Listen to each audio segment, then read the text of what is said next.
I just want to go back to Brownsville. You see, because at least in Brownsville, you know what to expect.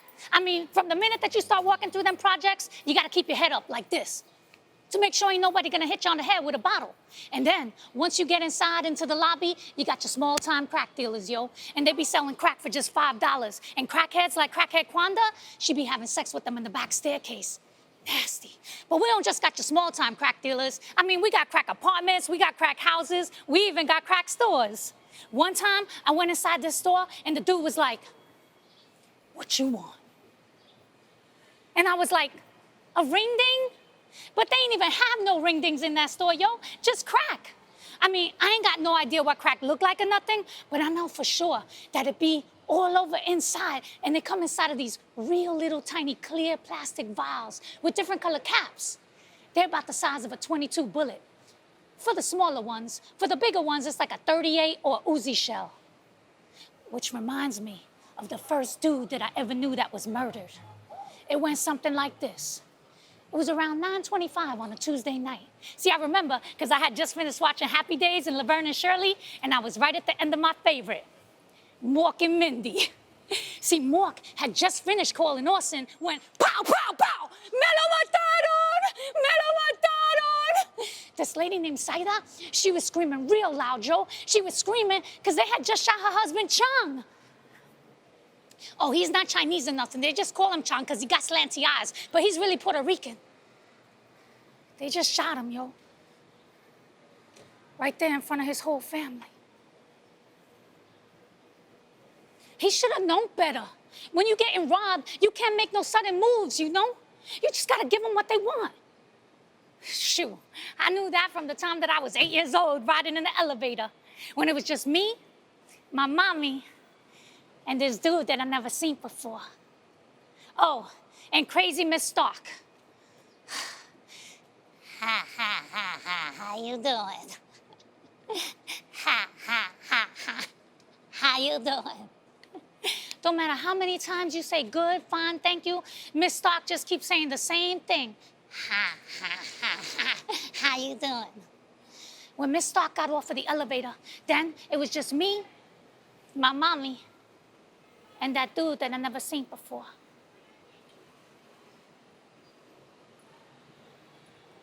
8th floor. He getting off. Elevator doors is closing. Your money or your life. My mommy ain't make no sudden moves, you know. She just stepped a little bit in front of me. And then she handed him her last $5, you know. And then she said, "Why you robbing me? I'm poor." When we get inside, Mommy tried to pretend like everything was okay, you know? And then she started cleaning.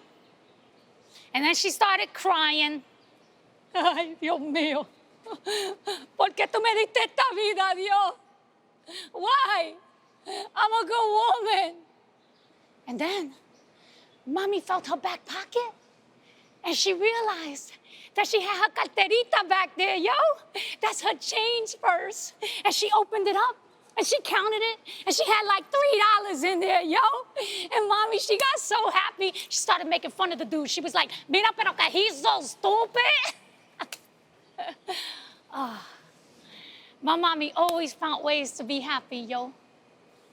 And that's how I learned to be happy. When bad things happen, you just gotta look for the change.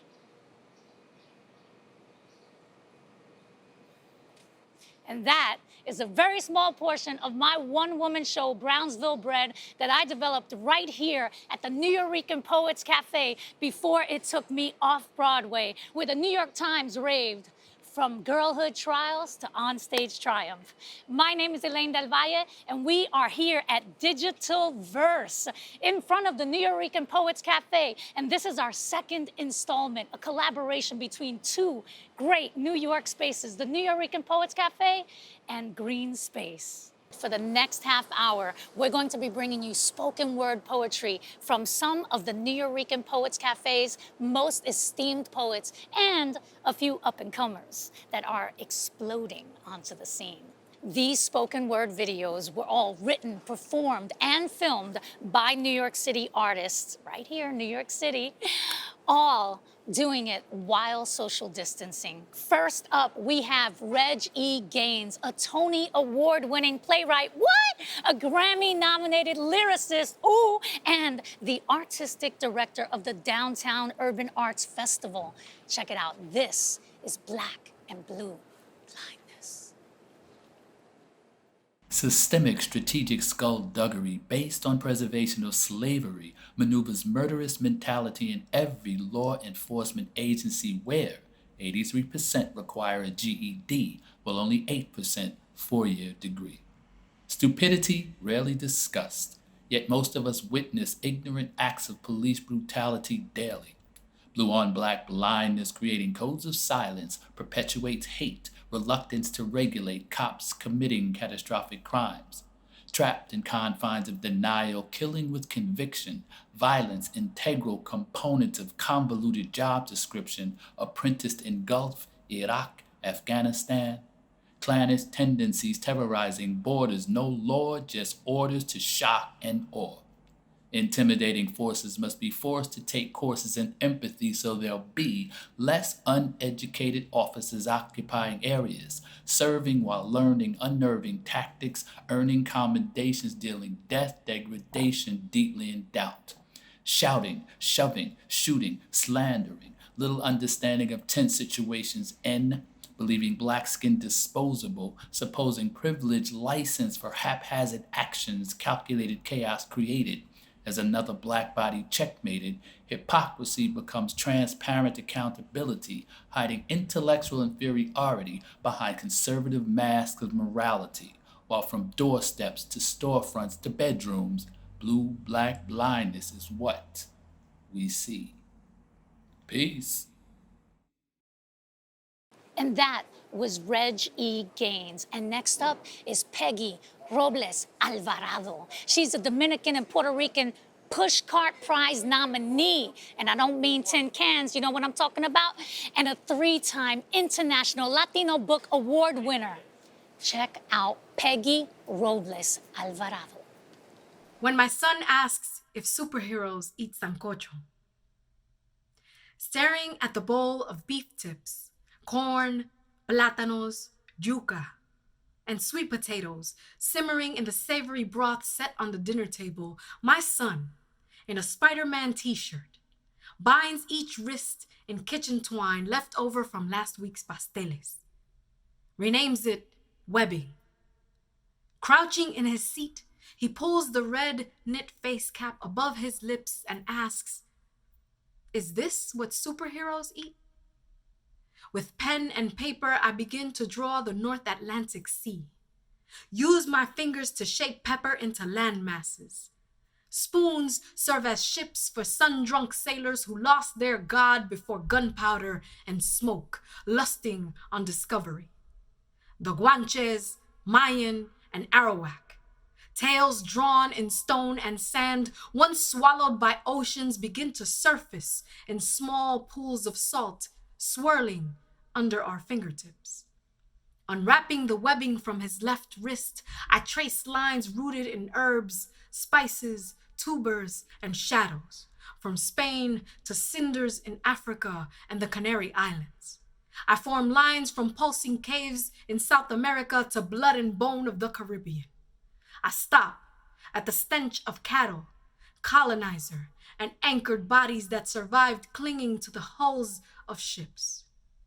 Pressing a thumb on our home in this makeshift map, unraveling beside his bowl, I tell him of teeth with ghost tongues, left behind by storytellers.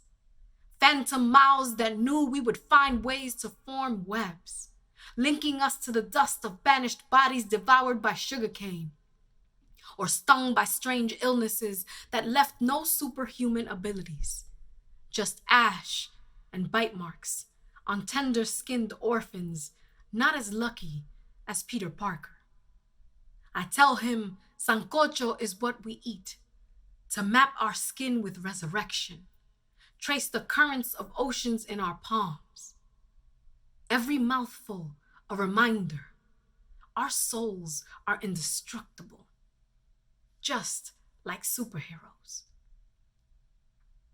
Hello, that was Peggy Robles-Alvarado with When My Son Asks, Do Superheroes Eat Sancocho?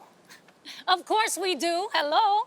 All right, guys, next up, what do we have? Reg Jane, coming from far Rockaway, Queens, and she describes herself as a New Yorker from her head down to her little toes. Check her out. I love you. With a breath that was never mine, a shared dream, a whisper in wind, a kind gesture at wit's end, I love you. With everything and always, like infinity was meant to be, I love you. At the tips of myself with bunny-eared pockets when ducats miss, when all the world seems amiss. I love you like your Mrs. Mr. I love you. Above shouted wrongs warm you. Through the cold of turned back I love you. Past petty preachings I love you. When wrong is all I manage I love you. When your mannish feeds you, in famish I love you. Between knowing glance while upheld hands spread, fingers wide, willing to ride if them boys attempt to divide us when black and blue souls collide us, red dotted with periscope. I love you like a black woman copes indefinitely, immaculately. Even in trap, hands covered in powder while you stack attempts at white power, I still love you. Even when you can't seem to see me, trade me out for fairer faucets who figure your faults are your only asset, I love you. Like a classic 1959 convertible Porsche, yeah, that's it. I love you like a Vlasic. You pickled me with emotional acid. Forgive you when you carelessly throw them matches, knowing we covered in gas.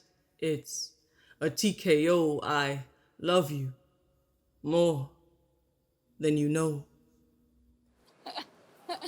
What's up, ladies and gentlemen? That was Reg J giving you some tough love.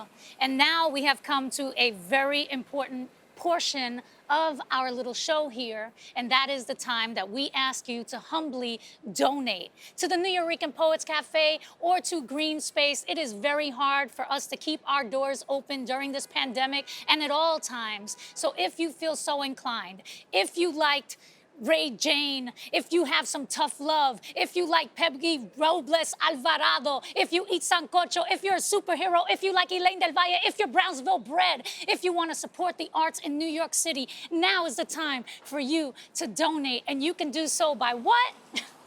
Going to Nuyorican.org/contribute. Or you can also text the word live to 70101. That's how you give. That's how you give and you support the arts here, right here in New York City. Up next, we have Paul con queso, sin mantequilla, pero con queso, AKA Paul LaTorre. Paul is a poet professor, a publisher, an activist from Newark, New Jersey, who teaches creative writing at Bloomfield College.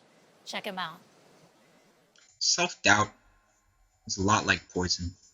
It gets in the veins and will stay until either you suck it out or it ends you. This viper-like cloud of talking down through voices in head, anti-counseling, downtrodden, fang-sinking, stinger-stinging, pincers clamping, necromancing the dead of missed opportunity.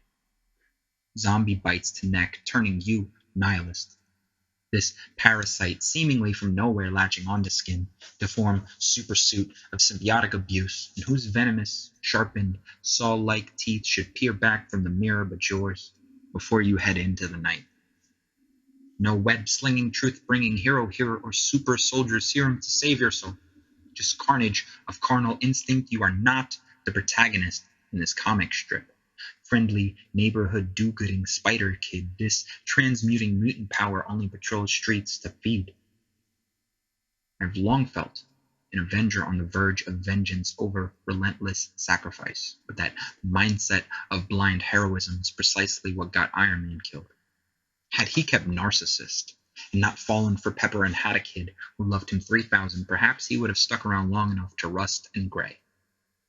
But is that the heroic way? Should I be the Hamilton to act on ideals and write like I'm running out of time, patterning vernacular to pen my own narrative, music, and lyrics and languish over it like Lin-Manuel Miranda did? Or in this internal rivalry, am I key antagonist, the Aaron Burr, biding my time, strategically pacing for my place in history to wait for it? Ideal opportunity to pounce. I am perhaps too OCD, controlling, afraid to be out of control, knowing I am the one thing in life I can truly manipulate. What is it like in the shoes of any man more certain in his circumstance? If only I could change my place. Freaky Friday my way into the verse of a less self-effacing, deprecating, self-deflating dirigible, pushing pins into my own airship, consuming helium of this Archimedes-principled air balloon basket, weaved, displacing the buoyancy of my own flight. If I was myth, you could call me Icarus, wax wing, beating against this heat of sun, burning me up at both ends, aerodynamic, scrambling for parachute, only to be consumed by sea, my own salty contingency. Ambition not grand enough, I am just arrogant, flapping hubris like wings made of papier-mâché. Confidence combustible as propane, flammable pain, I learned the hard way from my mother, the hummingbird. That as hard as wings beat, so does the heart, and that lends itself to not only art which outlasts, but early death from cardiac arrest. And the hardened arteries of her fast flapping lifestyle robbed her from me at the fledgling age of 20, and quite starkly, that's why I can't be Iron Man or Tony Stark. This arc reactor of my chest will always hold hold, will always be primarily for itself, until it won't. Until I've found the antidote for this venom within, siphoning poison from skin. You see, when you find the thing or things that allows your heart to propel itself with seemingly no effort, just let it be. Whether that's love, family, poetry, flap those wings. Because when you and divine energy connect in synergy, you feed that goddamn thing until it can no longer eat. Overstuff its gut with anti-venom. Do not sit on your hands and wait for it to be subdued or come to you. We will never lose the venomous, the poison kiss. It's the necessary double edge of this weaponized life. But remember, the antidote always comes from the poison itself. You cannot be cured unless you submit to the fact a bit of venom helps to kill the doubt within ourselves. We all hold the cure. Your body houses the virus as well as the key to the vaccine. And I guarantee, hard as I try to self-sabotage, this time I am not going away. My shot. What? That was Paul LaTorre. And you can check him out online at Paul Con Queso. And if you're going to follow him, you better follow me on Instagram at Elaine del Valle Director. And now, who do we have next? Elisabet Velasquez. That's right, people. Her Boricua parents cheated her out of her H in the last name, Elisabet. So, Elisabet Velasquez, and here she is. She is here with Class Clown. I don't know why we get in trouble for laughing. If they saw how much time we spent crying, they would be encouraging our laughter instead. One day, our laughter will be revered. Our laughter will have its own holiday and parade. Our laughter will be a mandatory course of study in school. Our laughter will be researched and analyzed by scientists. Religious organizations will call our laughter a false prophet, fearing we found a new God in our smile. We'll blast our laughter out of car stereos in the summer so loud that they'll want to feature it in the opening ceremony of the Olympics. Maybe our laughter will be the torch. Maybe they'll want to make our laughter the national anthem. Maybe our laughter will cure our bodies. Maybe our laughter will be hereditary. Our laughter will be as full as the check cashing place on the first of the month. Our laughter won't ever be hungry. Our laughter won't ever be worried. Our laughter will stay strapped. Our laughter will split skulls. Our laughter will dance like it's never had any sense. Our laughter will sound like it caught the Holy Spirit. Our laughter will be so much of a miracle that God will give it its own heaven. Maybe our laughter will be so valuable that someone will try to steal it, that they will try to bootleg it, that they will try to sell it back to us at a higher price, that we will have to protect it, that it will have to come with a warning, that we'll have to tell our children, laugh at your own risk, and they will, and they will, and maybe they do, and maybe we do. And that was Elisabet Velasquez. And you're going to want to remember that name, folks, because she has a book coming out from Penguin Random House in 2022. It's called When We Make It. When they're going to make it? 2022. I don't know what's taking them so long, but if you guys want to read a really good book in the meantime, I got right here for you guys, Brownsville Bread by yours truly. You can get it anywhere books are sold, or just go to your local library, ask them for it, it's free. And now we have Darian Dauchan, who is an actor, writer, musician, has appeared on and off Broadway. And this, ladies and gentlemen, is his. And then the Black people won. And then the Black people won. After the chains, before they knew what was coming when they least expected it. After the verdict, before the judgment. After the gun smoke cleared in the heart of white supremacy. In the final throes, when it counted the most, when they counted us out, when they thought we was playing. When we knew what we had to do and we all saw the end game. Fought as if our lives depended on it because it did. Born in the gutter at the bottom beneath the boat in the belly of white supremacy. When the cut of every microaggression became our tattoos of resilience. When the ancestors spoke to us and laid the blueprint. When all felt lost and the chaos of life seemed unbearable.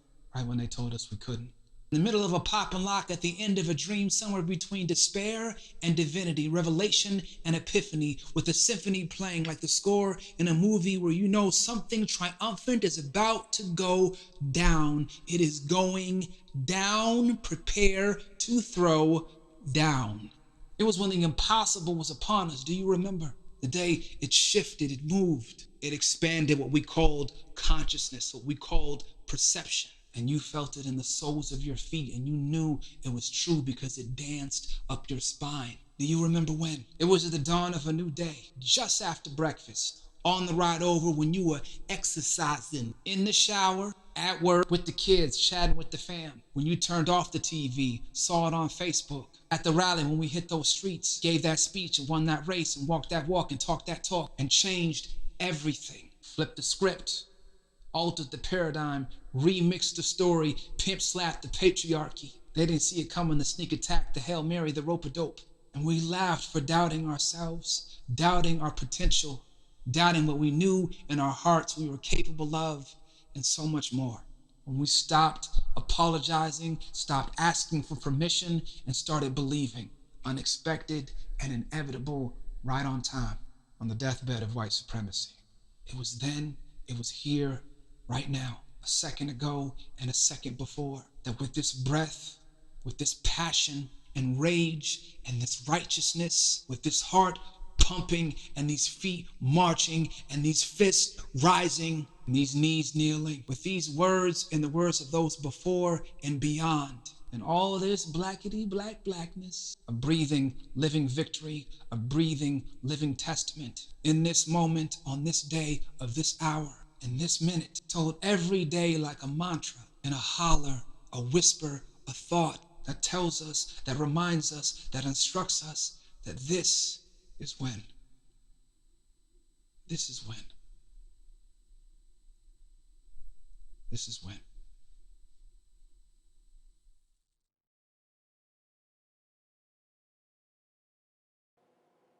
Here we are amongst the legends, the winning teams, the slam teams of the Nuyorican Poets Cafe.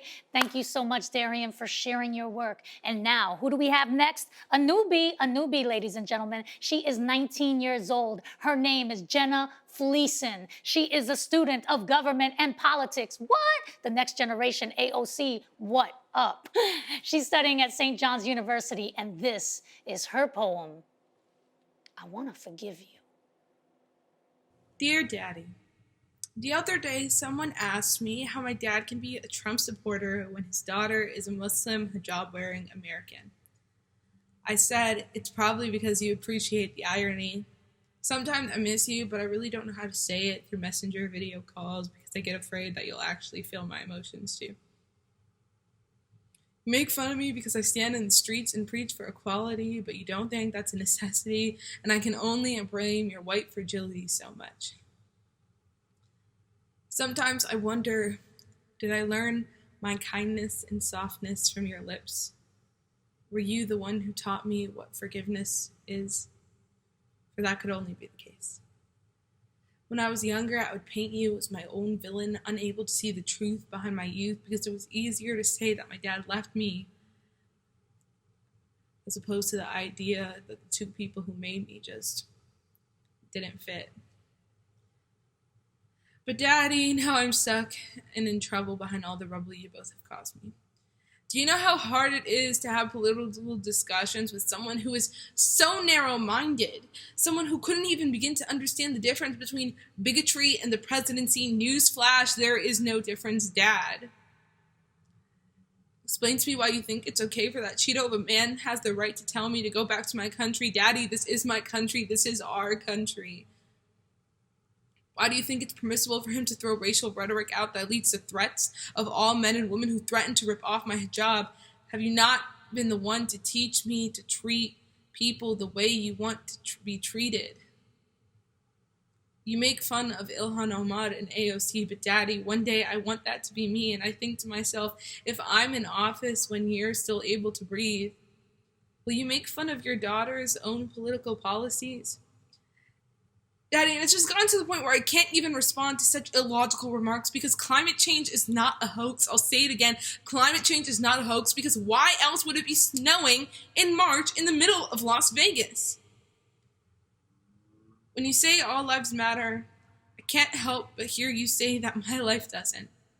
And it's like we're in this tunneling down discussion where you can't seem to hear me because all you can comprehend is whatever I say must be nonsense, liberal BS that doesn't matter because I don't pay taxes yet.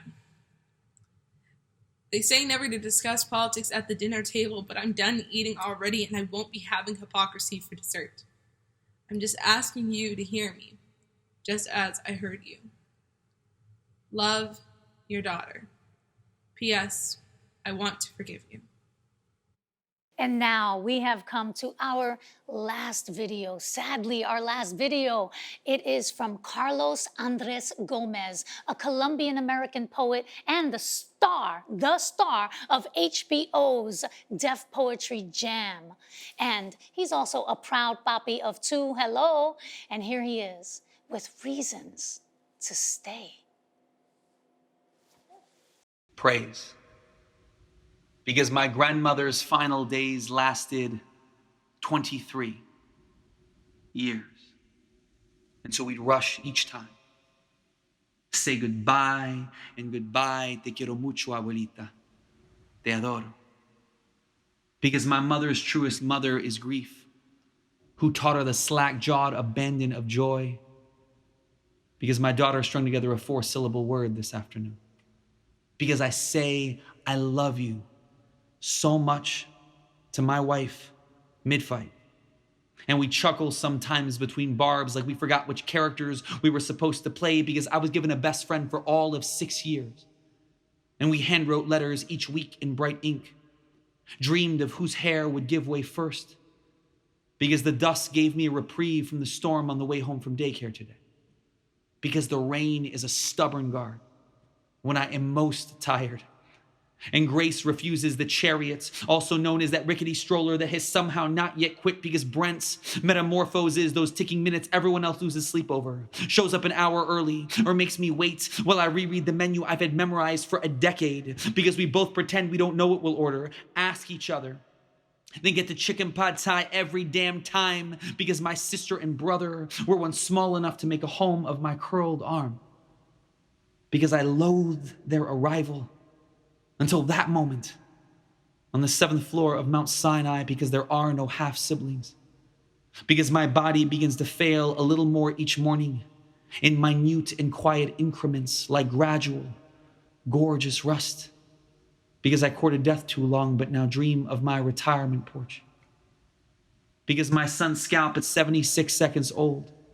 The 3 weeks he barely slept for more than 15 minutes. The lunges that shaped my quads and calmed his sobbing just long enough because I have wanted to be a father as long as I have feared its weight. Because I exhale knowing I cannot fail what I cannot leave. Because no one I know has grown more in 3 decades